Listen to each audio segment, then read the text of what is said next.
The iPhone 16 Pro and iPhone 16 Pro Max are a big deal literally because they have larger displays at 6.3 inches and a whopping 6.9 inches. The latter is the largest display ever on an iPhone. But they are also a pretty big deal because of all the other upgrades Apple is packing into this year's Pro models. Both the iPhone 16 Pro and 16 Pro Max get a new A18 Pro chip that's designed from the ground up for Apple Intelligence features and a new dedicated camera control button that's designed to make everything from zooming to changing focus depth easier.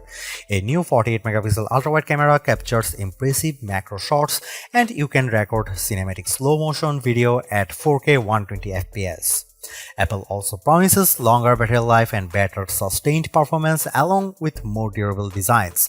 I went hands-on with both the iPhone 16 Pro and 16 Pro Max and I came away impressed with the new designs and features. Both could make our best phone list, but the camera control was a bit finicky. The iPhone 16 Pro and 16 Pro Max are bigger than their predecessors, but not overwhelmingly so. That's because Apple managed to trim the bezels way down. In fact, these are slimmest borders on an iPhone yet. I put out 6.9-inch iPhone 16 Pro Max and 6.7-inch iPhone 15 Pro Max side by side and the new iPhone was only marginally bigger.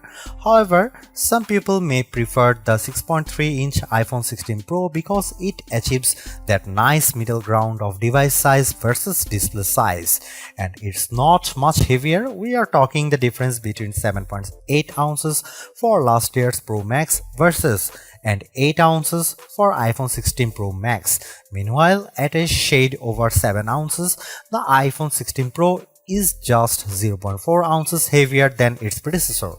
Apple also promises a more durable design thanks to a new ceramic shield display that the company claims is 2x tougher than glass on any other phone. Just as important, there is a new internal architecture that improves heat dissipation and allows for 20% better sustained performance. This is key because many users have complained about overheating on the iPhone 15 Pro series. You still get a titanium frame on the iPhone 16 Pro, but there is a new desert titanium color which I think is a bit more peace than gold. This joins black, white and natural titanium options. The iPhone 16 Pro and 16 Pro Max OLED displays themselves look good with a rated 2000 nits of brightness, but that's behind the Pixel 9 Pro and 9 Pro XL. You get the same 120Hz refresh rate that's been a mainstay on Apple's Pro phones for several generations now. Overall, the iPhone 16 Pro and 16 Pro Max don't look all that different, but I appreciate the slimmer bezels and the promise of better durability.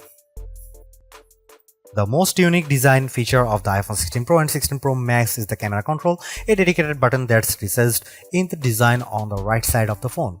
Don't worry, there is still an action button on the left if you want to customize shortcuts. The haptic camera control lets you launch the camera with a hard press and you can just start snapping photos with another press. From there, I could long press to start recording video. But things get really interesting when you swipe your finger along the edge of the button. You can swipe left and right to zoom in and out on your photos. And with a double soft press, you can toggle between various settings like depth, exposure and styles.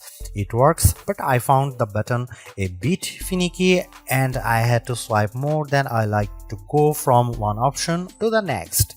Still, I could see myself using the camera control all the time to quick launch into the camera so I never miss a shot.